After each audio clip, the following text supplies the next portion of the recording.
கர்த்தருக்கு ஸ்தோத்திரம், தேவனுக்கு மகிமை உண்டாவதாக. ஆண்டவரும் இரட்சகருமான இயேசு கிறிஸ்துவின் நாமத்தில் உங்கள் யாவருக்கும் என் அன்பின் வாழ்த்துக்களை தெரிவித்துக் கொள்கிறேன். இது தேவனின் வார்த்தை வெளிப்படும் நேரம். இம்மாத வாக்குத்தத்த செய்தியை வழங்குவதற்காக நம் மத்தியில் அருமை இரட்சகர் இயேசு கிறிஸ்து திருச்சபையின் போதகர் பேராயர் டாக்டர் ஜே மகேஷ் அவர்கள் வந்திருக்கிறாங்க. அவர்கள் உங்களுக்காக தேவ செய்தியை வழங்குவார். Praise the Lord. கர்த்தருடைய பிள்ளைகளே, இந்த நாளில் கூட கர்த்தருடைய வார்த்தைகள் நம்ம கேட்க போகிறோம். கடந்த மாதங்களில் கர்த்தர் நம்மளை வழிநடத்தினார். வாக்குத்தத்த செய்தி கேட்டோம். வாக்குத்தத்த செய்தியில் நான் உங்களை பராமரிப்பேன் என்று சொன்னார். பராமரித்து கொண்டு வருகிறார். இந்த ஆண்டு முழுவதும் பராமரிக்கிற தேவன் இந்த மாதத்திலையும் கர்த்தர் நம்மளை வழிநடத்தக்கூடிய தேவனாக இருக்கிறார். இந்த மாதத்தில் நாம் எனக்கு எதோ தெரியும் அப்படின்ட்டு ஓடாமல் கர்த்தருடைய வார்த்தைகளை பிடித்து கொண்டு வசனங்களோடு நம்ம ஓடும்போது நம்முடைய வாழ்க்கை ஆசுவாதமாய் சக்ஸஸாய் இருக்கும் என்று நம்ம ஒவ்வொரு நாளும் விசுவாசிக்க நம்ம ஆலயத்துக்கு போங்க. வாக்குத்தத்தை பிடித்துக்கொண்டு வாக்குத்தத்தத்தை கொண்டு ஜெயம் எடுங்கள். கர்த்தர் பெரிய காண்சுவார். என்னாங்க புஸ்தகம் 17ஆம் அதிகாரத்தில் 5ஆம் வசனம் வாசிப்போம். அப்பொழுது நான் தெரிந்து கொண்டவனுடைய கோல் துளிர்க்கும். அப்பொழுது நான் தெரிந்து கொண்டவனுடைய கோல் துளிர்க்கும் என்று வேதம் அழகாய் சொல்கிறது. கவனிங்க, யாரை கர்த்தர் தெரிந்து கொள்கிறாரோ அவர்களை கர்த்தர் துளிர்க்க பண்ணுகிறார். அவர்களுடைய துளிர்ப்பு என்று சொன்னால் நீங்கள் ஏதோ ஒன்று நினைக்கக்கூடாது. அது அவங்களுடைய மேன்மை, அவங்களுடைய கனம். அவங்களுக்கு விரோதமாய் அநேகர் முறுமுறுக்கிறார்கள். இஸ்ரவேல் புத்திரர் எல்லாரும் முறுமுறுக்கும் போது அந்த முறுமுறுப்பிலிருந்து தேவன் அவர்களை விடுவிக்கிறார். அந்த முறுமுறுப்பிலிருந்து அவர்களை மீட்டுக் கொள்கிறார். இந்த நாளில் தேவன் நம்மளை அப்படி விடுவிக்கிற ஒரு தேவனாக இருக்கிறார். அல்லேலூயா. கர்த்தருடைய பிள்ளைகளே, உங்களை விடுவிக்கிற ஒரு தேவன் இருக்கிறார். அவர் உங்களை மீட்டுக் கொள்கிற தேவனாக இருக்கிறார். அவர் உங்களுக்கு உதவி செய்வார். கர்த்தருடைய பிள்ளைகளை, இந்த நாளில் கூட பாருங்க, என்னுடைய கோலும் கர்த்தர் துளிர்க்க பண்ண வேண்டும் என்று சொன்னால் இந்த ஆரோனை கர்த்தர் தெரிந்து கொண்டார். என்னையும் கர்த்தர் தெரிந்து கொண்டிருக்கிறார். எனக்கும் இந்த மாதத்திலே உதவி செய்வார் என்பதை நாம் காத்திருக்க வேண்டும். கர்த்தர் நமக்கு உதவி செய்ய வல்லவராக. ஆரோனுக்கு விரோதமாக அநேகர் முறுமுறுக்கிறாங்க. இஸ்ரவேலர் எல்லாரும் முறுமுறுக்கிறாங்க. இந்த இஸ்ரவேலர் எல்லாம் முறுமுறுக்கும்போது எனக்கு விரோதமாக இப்படியெல்லாம் பேசுகிறாங்க பாரு, எனக்கு விரோதமாக சொல்கிறாங்க பாரு அப்படின்னு சொல்லாமல் அவர் கர்த்தரை நோக்கி பார்க்கிற ஒரு மனிதனாய், கர்த்தரிடத்தில் முறையிடக்கூடிய மனிதனாய் காணப்படுகிறார். கர்த்தர் அவரை வழிநடத்தி கொண்டிருக்கிறார். அதில் 16ஆம் அதிகாரத்தில் என்ன புஸ்தகம் 16:5 வாசிக்கும் போது பாருங்க. பின்பு அவன் கோராகையும் அவனுடைய எல்லா கூட்டத்தையும் நோக்கி, நாளைக்கு கர்த்தர் தம்முடையவன் இன்னான் என்றும் தம் மண்டையிலே சேர தாம் கட்டளையிட்ட பரிசுத்தவான் இன்னான் என்றும் காண்பிப்பார். அப்பொழுது எவனை தெரிந்து கொள்ளுவாரோ அவனை தம்மிடத்தில் சேர கட்டளையிடுவார். கவனிங்க, இப்பொழுது இந்த கோல் துளிர்ப்பது என்று சொன்னால் கர்த்தரிடத்தில் சேரக்கூடியவன் இவன் தான் என்று ஒரு அடையாளம். இன்னைக்கு சும்மா துளிர்க்கும் இல்லைங்க. நீங்கள் துளிர்க்கும் போது நீங்கள் கர்த்தரோடு நெருங்குகிறீங்கன்னு அர்த்தம். நீங்கள் துளிர்க்கும் போது உங்கள் வாழ்க்கை தரம் உயர்ந்திருக்க போது தேவனோடு கூட நெருங்கிய ஒரு வாழ்க்கையை கர்த்தர் நடத்தப்படுகிறார். கவனிங்க, இந்த கோராகின் கூட்டம் பாருங்க, முறுமுறுத்து கொண்டு இவனா இது பண்ணது, ஏன் நாங்களாம் செய்ய மாட்டோமா, நாங்களாம் பண்ண மாட்டோமா என்று முறுமுறுத்து கொண்டு இருக்காங்க. இந்த 12 கோத்திரத்தில் இவங்க மட்டும்தான் செய்யணுமா, நாங்கள் செய்யக்கூடாது. அந்த 11 கோத்திரத்தாரு அங்கே முறையிடும் போது கர்த்தர் சொல்றாரு, தம் மண்டையிலே சேரக்கூடியவன் யார், இந்த பரிசுத்தவான் யார் என்பதை அடையாளம் படுத்தக்கூடிய ஒரு நாளாய் கர்த்தர் வைத்திருந்தார். இன்றைக்கு இந்த மாதத்தில் உன்னை மற்றவர்கள் முன்பாக தேவன் அடையாளப்படுத்துவார். அவர் உங்களுக்கு அடையாளம் படுத்த வேண்டும் என்று சொன்னால் கவனிச்சிங்களா, நீங்கள் பரிசுத்தமான ஒரு வாழ்க்கையை நோக்கி ஓட வேண்டும். கர்த்தரோடு நெருங்க வேண்டும். கர்த்தரோடு இருக்க நல்ல ஜீவியம் இருக்க வேண்டும். அதுல 11ஆம் வசனத்தை நம்ம வாசிக்கும் போது பாருங்க. இதற்காக நீயும் உன் கூட்டத்தார் அனைவரும் கர்த்தருக்கு விரோதமாகவே கூட்டம் கூடினீர்கள். ஆரோனுக்கு விரோதமாக நீங்கள் முறுமுறுக்கிறதற்கு அவன் எம்மாத்திரம் என்றான். கவனிங்க, இதற்காக கூடி இருக்கீங்க, முறுமுறுக்கிறதுக்காக கூடி இருக்கீங்க. யாருக்கு விரோதமாவா? இப்போ ஆரோனுக்கு விரோதமா இல்ல, கவனிச்சிங்களா, கர்த்தருக்கு விரோதமாய் முறுமுறுக்கிறீர்கள் என்றாங்க. இப்ப யாருக்கு விரோதமா முறுமுறுத்தாங்க தெரியுமா? ஜனங்கள்லாம் கர்த்தருக்கு விரோதமாய். இன்னைக்கு நீங்க நினைக்கிறீங்க, நிறைய நேரத்தில் உங்களை ஒரு ஸ்தானத்தில் கர்த்தர் வைத்திருப்பார், உங்களுக்கு ஒரு ஊழியத்தை கொடுத்திருப்பார், உங்களுக்கு அந்த சபையில் ஒரு உயர்ந்த ஸ்தானத்தை வைத்திருப்பார். அப்படி வைத்திருக்கும் போது நீங்கள் நினைப்பீங்க, எனக்கு எல்லாரும் இப்படி பண்ணுறாங்க, அதனால தாங்க எனக்கு ரொம்ப கோபம் வந்ததுங்க. எங்க உங்களை அவங்க முறுமுறுக்குங்களே, உங்களுக்கு ஒரு ஸ்தானத்தை உண்டு பண்ணின தேவனே ஒரு முறுமுறுக்கிறார்கள். நீங்கள் ஏன் கோபப்படுறீங்க? அவர் பார்த்து கொள்வார், அவர் எனக்கு உதவி செய்வார். உன் வேலையை நீ செய்ய கற்றுக்கொள். அவங்க முறுமுறுப்பே உன்னை கோபப்பட வைப்பதற்காகத்தான். அவருடைய முறுமுறுப்பே உன்னை மூர்க்கமுள்ளவனாய் மாற்றுவதற்காகத்தான். அவருடைய முறுமுறுப்பு உன்னை அப்படி கொண்டு போகணும் ஒரு பெரிய திட்டத்தோடு இருக்காங்க. நீங்களோ அதை புரிந்து கொள்ளாமல், அவைகளை அறிந்து கொள்ளாமல் சொல்கிறீங்க. நிறைய நேரத்தில் எல்லாரும் அப்படி பண்ணுறாங்க, எல்லாரும் எனக்கு விரோதமாக பேசுகிறாங்க, எல்லாரும் இப்படி செய்கிறாங்கன்னு சொல்லிட்டு நிறைய நேரத்தில் என்ன பண்ணுறீங்க, அவங்க பேசுறது வைத்து நீங்கள் கோபம் உள்ளவராய் மாறுறீங்க. எனக்கு இதெல்லாம் பிடிக்காதுங்க. எனக்கு வர கோபத்துக்கு, கோபம் வராதவங்க கூட கோபம் உள்ளவர்களாய் தங்களை மாற்றிக்கொள்வாங்க. கவனிங்க, இந்த இஸ்ரவேல் புத்திரர்கள் ஏன் முறுமுறுக்கிறார்கள் சொன்னால், இந்த லேவி கோத்திரத்தார் யார் என்று சொன்னால் ஒரு சபிக்கப்பட்ட ஒரு கூட்டத்தார் இருக்காங்க.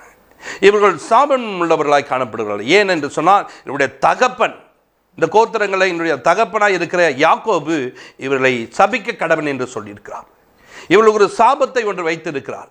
இந்த சாபம் இவங்களை பின்தொடர்வதனால இவன்லாம் போய் அங்கே நிற்கலாமா, இவன்லாம் அதை செய்யலாமா? கவனிங்க, உங்களை அந்த ஸ்தானத்தில் நிற்க வைக்க தேவன்.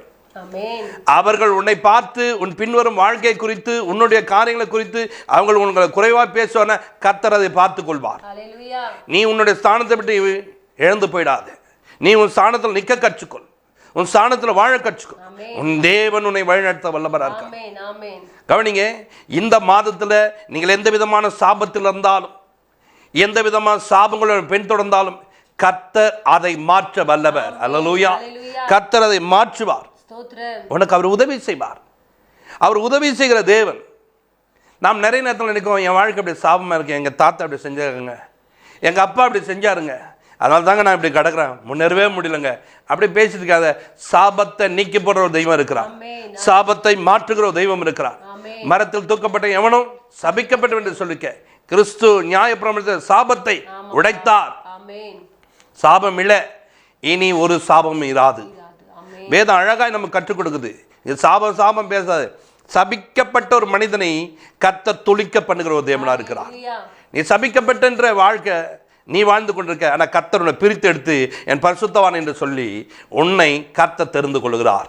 உன் கோலை இன்றைக்கு அவர் ஆசீர்வதிக்கிறார். உன் கோல் தொழிற்கம்படிக்கு வைக்கிற ஒரு நல்ல தகப்பன். ஆதியாகமம் புத்தகத்தில் 49:5 நீங்கள் வாசிக்கும் பாருங்க. சிமியோனும் லேவியும் ஏக சகோதரர், அவர்களுடைய பட்டயங்கள் கொடுமையின் கருவிகள். கவனிங்க, இவங்க 2 பேரும் ஏக சகோதரர். இவங்களுடைய பட்டயம் எப்படின்னா கொடுமையின் கருவிகளாய் மாறிட்டு. ஏன்னா இவங்க என்ன பண்ணாங்க, அப்பாவுடைய பேச்சை கேட்காம என்ன பண்ணாங்க, போய் கொண்டுட்டு வந்துட்டாங்க. அந்த கொன்று வந்ததுனாலே ஆசீர்வாதங்களை கொடுக்கும் போது அந்த ஆசீர்வாதத்துக்குள்ள என்ன வச்சுட்டாருன்னா, இவங்க 2 பேரும் ஏக சகோதரர். இவங்க என்ன பண்ணாங்க, என் மேன்மையை கெடுத்து போட்டாங்க. அதனால 7 சொல்லிட்டு போறாங்க. அதனால இவங்க யாரா இருப்பாங்கன்னா, உக்கிரமான அவர்கள் கோபமும் கொடுமையான அவர்கள் மூர்க்கமும் சபிக்கப்பட கடவது. இப்ப கோபத்தையும் மூர்க்கத்தையும் சபித்திருக்கிறார். இப்போ சபிக்கப்பட்டவர்களாய் காணப்படுகிறவர்கள் எதை சபித்தாரோ அதை திரும்ப அவங்க வாழ்க்கையில கொண்டு வரக்கூடாதுன்னு முயற்சி பண்ணார். இவங்க இந்த மூர்க்கத்தனமா இவங்கெல்லாம் ஏன் முறுமுறுக்காங்க தெரியுமா? இவனுக்குள்ள எதை சாபமா வைத்தாரோ அந்த சாபம் திரும்ப வரணும்னு சொல்லிட்டு என்ன பண்றாங்க, அவங்கெல்லாம் முயற்சி பண்ணி இஸ்ரவேல் மக்கள் எல்லாம் முறுமுறுக்காங்க. இப்ப திரும்ப எதுல வரணும் தெரியுமா? அந்த மூர்க்கத்தனம் வந்திருக்கணும், அந்த கொடுமை உள்ளவனாய் மாறி இருக்கணும். ஆனா ஆரோனும் அந்த மூர்க்கத்தனம் இல்லாதவராய், கொடுமை இல்லாதவராய் தன்னை மாற்றிக்கொண்ட ஒரு மனிதனாய் காணப்படுகிறார். நீ கர்த்தருடைய பிள்ளைகளே, கர்த்தர் என்னையும் தொழிற்க பண்ணுவா, எனக்கும் உதவி செய்வா, அவர் என்னையும் தெரிந்து கொண்டார்னு சொல்லிட்டு அநேகர் இன்றைக்கு நிகழ்ச்சியை பார்க்கிறவங்க பேசி கொடுக்கலாம். ஆனால் அவன் குணாதிசயம் மாறாத போது, உன்னுடைய மூர்க்கத்தனம் மாறாத போது, உனக்குள்ள இருக்கிற தேவனுக்கு பிடிக்காத செயல் மாறாத போது கர்த்தர் உன் கோலை தொழிற்க பண்ண முடியாதுமா. ஐயா, உன் கோலை தொழிற்க பண்ண முடியாது. உன் கோல் துளிர்க்கணும் நீ ஆசைப்படுற. கோல் என்பது கவனிச்சுடா, உனக்குண்டான மேன்மை, உனக்குண்டான கனம், உன்னை உயர்த்தி வைப்பது. இனி எந்த இடத்துல குறைப்பட்டு காண அதே இடத்துல உன்னை உயர்ந்த சார்ந்து கொண்டு போவதுக்காக அந்த மூர்க்கத்தனம், அந்த கோபம் இன்றைக்கு உனக்குள்ள இல்லாமல் போகுமானால் உன் கோல் துளிர்ப்பதை பார்ப்பார்கள், ஆச்சரியப்படுவாங்க. எத்தனை வருடம் ஆகட்டுங்க, குறுகிய நாளில் குறுகிய நேரத்தில் கர்த்தர் உன்னை தொழிற்க பண்ணுவார். உனக்கு உண்டான மேன்மை, அவன் எவ்வளோ பெரிய உயர்வுனா இருக்கட்டும், உன் எதிரி, கர்த்தர் அவருக்கு முன்பாக மேன்மையை வைப்பார். அதனால் நீ என்ன பண்ணக்கூடாது, உனக்குள்ள சபித்த அந்த கோபத்தையும் சபித்த கவனிச்சுடா மூர்க்கத்தையும் நீ திரும்ப வெளியில் கொண்டு வராமல் இரு. அந்த சாபம் உன்னை பின்தொடருமானால், அந்த சாபம் கூட இருக்குமானால் உன் வாழ்க்கை தரத்தில் நீ உயர மாட்டேன், உன் வாழ்க்கை தரம் மேன்மை அடையாது. இன்றைக்கு கர்த்தர் உன்னை ஆசீர்வதிக்க வல்லவராக இருக்கார். ஆரோன் அப்படி இருந்த அந்த கோத்தத்தில் வந்தவர் தான். அந்த மூர்க்கத்தன்மம் கோபம் உள்ள ஒரு மனிதன் தான். கோபப்படாதபடிக்கு மாற்றினார். ஒரு இடத்துல மீரியாம் போயிட்டு ரொம்ப பேசிட்டாங்க. என்ன முஸ்லிம் 12ஆம் அதிகாரம் ரொம்ப பேசுகிறாங்க. அவங்க பேசினவங்க மோசே நீ மட்டும் தான் செய்ய முடியுமா, நாங்களாம் இல்லையா, நான் உங்களை காட்டில் பெரியவங்க கிடையாதா அப்படின்னு சொல்லி ரொம்ப வேகமாக பேசிட்டாங்க. மோசையை பார்த்து பேசணுன்னு மீதியாமுக்கு விரோதமாய் குஷ்டரோகம் ஒன்று வந்தது. தேவன் வந்தார், மோசைக்கு விரோதமாக பேசலாமா, அவன் என்னோடு கூட முகமுகமாய் பார்த்தான், வேறு யாரும் அப்படி பார்த்தது கிடையாது அப்படி என்று தேவன் சொல்லி அந்த மகளை அன்றைக்கு சபிக்கும்போது அந்த மகள் எங்கே போனாங்க தெரியுமா? அந்த கோபம் சாபத்துக்குள்ளே திரும்ப தள்ளிச்சு. அந்த கோபம் சாபத்துக்குள்ளே தள்ளிச்சு. ஆனால் அந்த ஆரோனும் இந்த பிரச்சனைலாம் நடந்ததை பார்த்தவர், ஆண்டவனே, மோசையை பார்த்து, ஆண்டவனே நாங்கள் அறியாமல் செஞ்சிட்டோம், செஞ்சது அவங்க, ஆனால் இவரோ தாழ்மை தரித்து கொண்ட ஒரு மனிதனாக மாறினார். என்னாகும் 12ஆம் அதிகாரம் 10ஆம் வசனம் 11ஆம் வசனம் வாசிங்க. மேகம் குடாரத்தை விட்டு நீங்கி போயிற்று, மீரியாம் உறைந்த மழையின் வெண்மை போன்ற குஷ்டரோகியானால் ஆரோன் மீரியாமை பார்த்தபோது அவள் குஷ்டரோகியாய் இருக்க கண்டான். அப்பொழுது ஆரோன் மோசையை நோக்கி, என் ஆண்டவனே, நாங்கள் புத்தியீனமாய் செய்த இந்த பாவத்தை எங்கள் மேல் சுமத்தாதிரும். இப்ப கேட்கிறாருங்க, நாங்க புத்தியீனமா செஞ்சோம், இவரை செஞ்சாரு, அந்த அம்மா செய்யறாங்க, அந்த அம்மா தான் இப்ப யாரா மாட்டாங்க, குஷ்டரோகியா மாட்டாங்க, பாவத்துக்குள்ளாட்டாங்க. இப்படியாப்பட்ட ஒரு மகளுக்காக இவரும் சேர்ந்து நாங்கள் புத்தீனமாய் பேசிவிட்டோம், ஆண்டவனே மன்னிங்க மன்னிங்க மன்னிங்கன்னு சொல்லிட்டு தாழ்மையை தரித்து கொண்ட மகனுடைய கோலை கத்த துளிர்க்க பண்ணினார். இன்றைக்கு தேவன பிள்ளைகளே, ஒரு நாள் அவருடைய தகப்பன், அவருடைய சந்ததி எப்படியாப்பட்டது என்று சொன்னால் மூர்க்கத்தனம் நேர்ந்தது, கோபம் உள்ளது. ஆனால் இன்றைக்கோ தாழ்மையை தரித்த மகனாய் மாறிவிட்டார். தாழ்மை தரித்து கொண்ட ஆண்டவனே, நாங்கள் இப்படியாய் தவறு செய்து விட்டோம், எங்களை மன்னியும் என்று கேட்டார். என்னாகும் 16ஆம் அதிகாரத்தில் 47 50 வாசிக்கும் போது அங்கே இருக்கிற சம்பவத்தை பாருங்க. அங்கே இவர்கள் தேவனுக்கு விரோதமாய் முறையிட்டு, தேவனுக்கு விரோதமாக ஏங்க ஆரோன் மட்டும்தான் இருக்கணுமா, இருக்கக்கூடாதுன்னு சொல்லிட்டு இவங்க எல்லாரும் இஸ்ரவேல் புத்திரர்லாம் அப்படி பண்ணும்போது அங்கே வாதை வந்தது. அந்த வாதை இவருங்க கடன்னு வேகமாக வந்துச்சு. அநேகர் அங்கே மரித்து போகிறார்கள், அநேகர் அங்கே சாகிறார்கள்.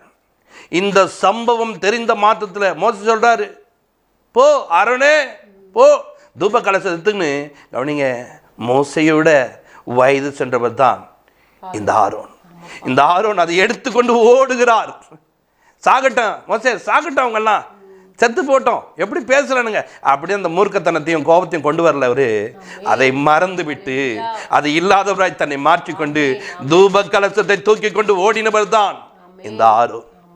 அப்படி ஓடினார். அங்கே ஓடி செல்லும் போது 50ஆம் வசனத்துல வாதை நின்று போனது. வாதையை கர்த்தர் நிறுத்தினார், வாதை இல்லாமல் மாறினார். கவனிச்சிங்களா? ஒரு மனிதனுடைய குணாதிசயம் எப்படி மாறிக்கு.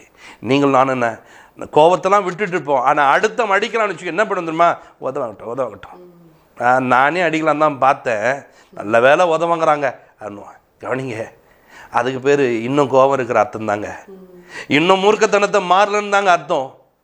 நீ கோபத்தை மாற்றிக்கினா மற்றவன் கோபப்பட்டு அவன் அடிக்கும் போது கூட நீ அதை தடுத்து நிறுத்தக்கூடிய நாய் மாற வேண்டும். இன்றைக்கு எப்படி தடுத்து நிறுத்த போற? தேவ சமூகத்துக்கு போ, உக்காரு, தேவனுடைய பாத்துல அமரு, அப்பா எனக்கு உதவி செய்யப்பான்னு கேளு, கர்த்தர் உனக்கு உதவி செய்வார். அப்படியாப்பட்ட மனிதனுடைய கோலை தான் கர்த்தர் 17:8 வாசிக்கும் போது பாருங்க, அங்கே அவர் துளிக்க பண்ணுகிறார். கோள்கள் எல்லாம் போயிருக்குது. சாட்சியின் பெட்டியில மறுநாள் போனா ஆரோனுடைய கோல் துளித்து அங்க பாருங்க பூ பூத்து பழம் பழுத்ததாய் காணப்படுகிறது. கர்த்தர் தெரிந்து கொள்ளப்பட்ட மனிதனாய் இவர் காணப்பட்டார். இன்றைக்கு உனக்குள்ள தாழ்மை இருக்குமானால் உன் சாபத்தை கர்த்தர் போக்கிடுவார். உன்னுடைய கோபம் மாறுமானால் உன் சாபத்தை போக்கிடுவார். இன்றைக்கு உனக்குள்ள கவனிச்சிங்களா மூர்க்கத்தனம் மாறுமானா சாபத்தை கர்த்தர் போக்கி உன் கோலை துளிர்க்க பண்ணி உனக்கு அநேகர் முன்பாக மேன்மையுள்ள ஒரு மகனாய் கர்த்தர் வைத்திருவார். ஜெபிப்போம். பரலோக பிதாவே, உங்களுக்கு நன்றி செலுத்துகிறோம், இப்போது தாழ்த்துகிறோம், அர்ப்பணிக்கிறோம். இந்த மாதத்தில் கூட நான் தெரிந்து கொள்ளப்பட்ட கோல் துளிர்க்கும் என்று வேதம் சொல்லியிருக்க பிரகாரம் யாரெல்லாம் நீங்க தெரிந்து கொள்ளப்பட்டீங்களோ அவங்க எல்லாரும் இன்னைக்கு அவருடைய குணாதிசயத்தை மாற்றிக்கொண்டு அவருடைய கோல்களை கத்த துளிர்க்க பண்ணுங்க. அவருடைய கோல்கள் துளிர்க்கப்படட்டும். எங்க வாழ்க்கை அப்படியே மாறிட்டு புலம்பாதபடிக்கு கர்த்தர் மாற்றின எங்கள் வாழ்க்கைக்காய் ஸ்தோத்திரம். துளிர்க்க பண்ணுவா. ஒரு இரவு போது எங்கள் வாழ்க்கை மாறுவதற்கு ஒரு நொடி பொழுது போதும் கர்த்தருடைய சமூகத்தில் காத்திருந்தா கர்த்தர் எங்களுக்கு ஒரு அற்புதம் செய்வார்னு சொல்லிட்டு பிள்ளைகள் காத்திருக்க கர்த்தாவே கிருபை செய்யும். ஆசீர்வதியும் பெரிய காட்சி இயேசு கிறிஸ்துவின் ஜெபத்திற்கு நல்ல பிதாவே. ஆமென். God bless you.